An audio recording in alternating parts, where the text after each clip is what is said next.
नमस्ते दोस्तों, क्या आपने कभी सोचा है कि आपका कीमती वोट जो भारत के लोकतंत्र की नींव है, कोई चुपके से चुरा सकता है। जी हाँ, एक ऐसा घोटाला जो आपके होश उड़ा देगा। आज हम उजागर करने वाले हैं और वो भी पक्के सबूतों के साथ। तो आंखें खोलिए और कान खुले रखिएगा, क्योंकि कहानी आपके दिल को दहला देगी।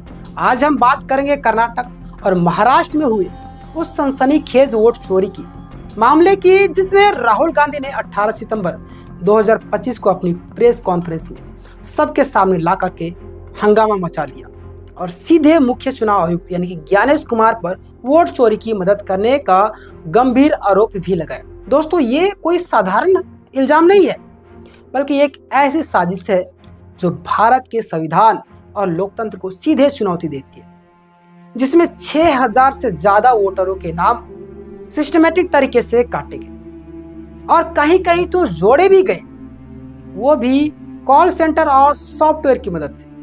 आइए इस पूरे मामले की गहराई को समझते हैं, ताकि जान सके कि आखिर इसके पीछे कौन है और आखिर कौन खेल रहा है।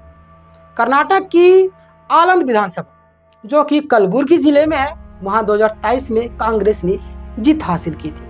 लेकिन राहुल गांधी का दावा है कि इस जीत को कमजोर करने के लिए एक सुनियोजित साजिश रची गई, जिसमें 618 वोटरों के नाम वोटर लिस्ट से गायब कर दिए। और ये सब हुआ ऑनलाइन अलग अलग राज्यों के फोन नंबर से, जैसे कि दिल्ली, तमिलनाडु और झारखंड, जो कि कर्नाटक से सैकड़ों किलोमीटर दूर है। अब सवाल ये है कि कर्नाटक में वोटरों के नाम काटने के लिए बाहरी राज्यों के जो नंबर है उसका इस्तेमाल आखिर क्यों हुआ, और जब इन नंबरों पर कॉल किया गया तो कोई जवाब क्यों नहीं मिला।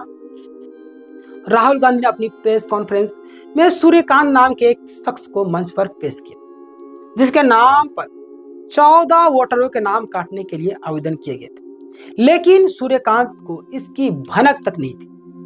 और ये 14 वोटर यानी कि 14 आवेदन अलग अलग फोन नंबरों से भरे गए थे, जिनका कर्नाटक से कोई लेना देना तक नहीं था। और तो और एक नागराज नाम के शख्स सुबह सुबह 4 बजे 36 सेकंड में 2 वोटर डिलीशन फॉर्म भरे। दोस्तों, 36 सेकंड में आप क्या कर सकते हैं? ज्यादा से ज्यादा ट्वीट लिख सकते हैं, लेकिन एक फॉर्म जिसमें नाम, पता और कंस्टिट्यूएंसी और डिलीशन का कारण बताना पड़ता है, उसे भरना, सबमिट करना असंभव है।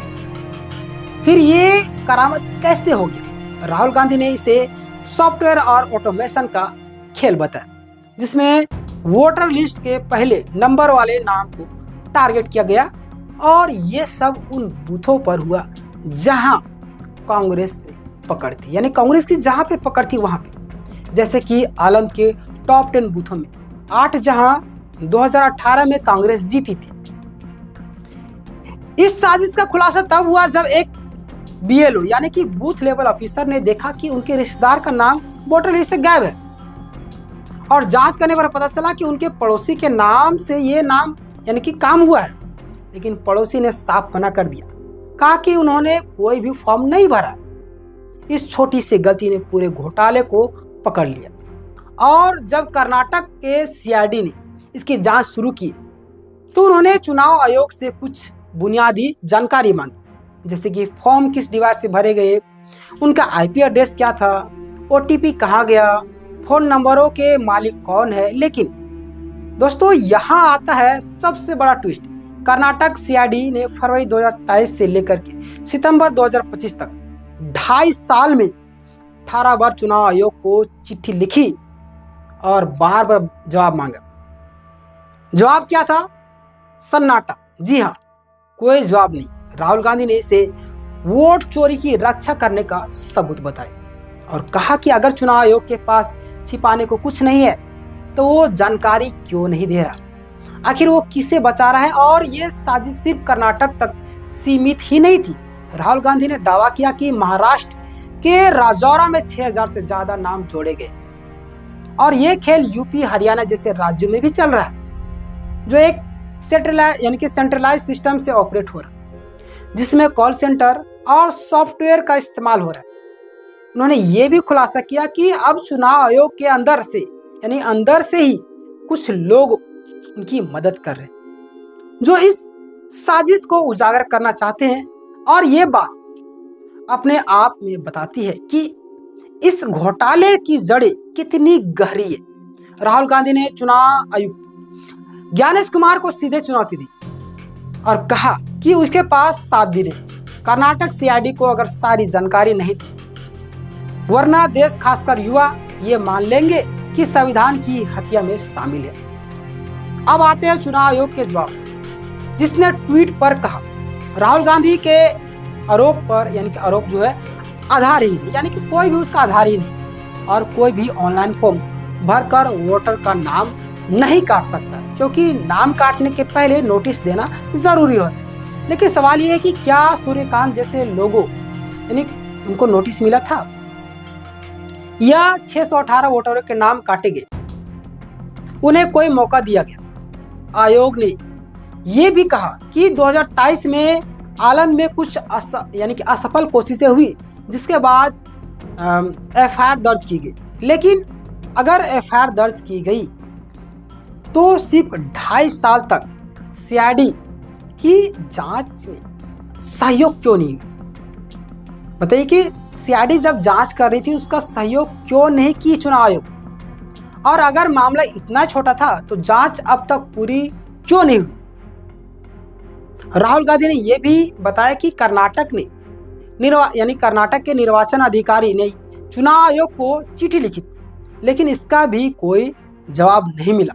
दूसरी तरफ बीजेपी की ओर से अनुराग ठाकुर ने प्रेस कॉन्फ्रेंस की और राहुल गांधी को लोकतंत्र को कमजोर करने का आरोप लगाया। लेकिन सवाल यह है कि अगर राहुल गांधी गलत है तो आयोग खुद सामने आकर के जवाब क्यों नहीं दे रहा? बीजेपी को क्यों सामने आनी पड़ती है? तो दोस्तों, इस पूरे मामले में मीडिया की भूमिका भी सवाल के घेरे, क्योंकि राहुल गांधी ने गोदी मीडिया पर सच्चाई को दबाने का इल्जाम भी लगा दिया। और ये बात सही भी है, क्योंकि जब पत्रकार अजीत अंजुमन ने बिहार में एसआईआर की धांधली पर उजागर की तो उनके खिलाफ केस दर्ज कर दिया गया। पूनम अग्रवाल जैसे पत्रकार जो कि इस खबर को सामने लाते हैं, उन्हें मुख्य धारा के मीडिया में जगह ही नहीं मिली। और यही वजह है कि यूट्यूब जैसे प्लेटफॉर्म पर हमले हो रहे, वीडियोस हटाए जा रहे, क्योंकि उनके पास कोई ऑप्शन ही नहीं। गोदी मीडिया तो उनका खुद का है। अब जो चैनल खुद चलाते हैं अब स्वतंत्र है, किसी पर कुछ भी बोल सकते हैं।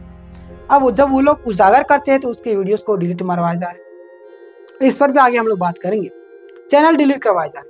राहुल गांधी की प्रेस कॉन्फ्रेंस को 65,000 से ज्यादा लोग लाइव देख रहे थे, जो बताता है कि जनता सच्चाई जानना चाहती है, लेकिन गोदी मीडिया उसे जनता तक पहुंचने नहीं दे रहा। राहुल गांधी ने भी कहा कि वो बिना ब्लैक एंड व्हाइट सबूत के कोई भी बात नहीं करते।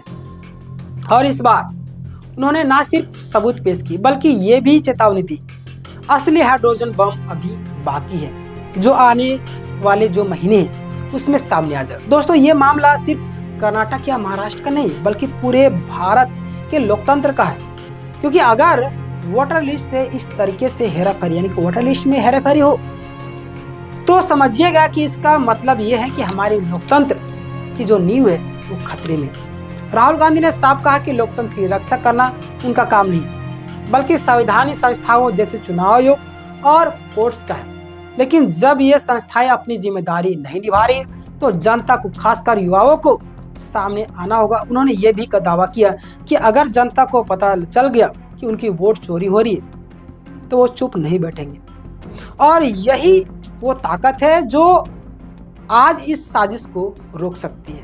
यानी कि अगर आज आगे नहीं बढ़े तो याद रखिएगा, जिस तरीके से अंग्रेज हमारे भारत देश को गुलाम बनाए थे, उस तरीके से आज हालत होने वाला है। धीरे धीरे लालच दे रहे हैं लोग, समझ जाइए। तो दोस्तों, अब सवाल आपसे, क्या आप मानते हैं कि वोट चोरी हो रही? क्या आप मानते हैं कि चुनाव आयोग को सामने आकर पारदर्शी होना चाहिए? और सबसे बड़ा सवाल कि क्या हमारा लोकतंत्र वाकई सुरक्षित है? इन सवालों का जवाब हम सबको मिलकर के ढूंढने होंगे, और इसके लिए जरूरी है कि हम सच्चाई को ज्यादा से ज्यादा लोगों तक क्या करें, शेयर करें।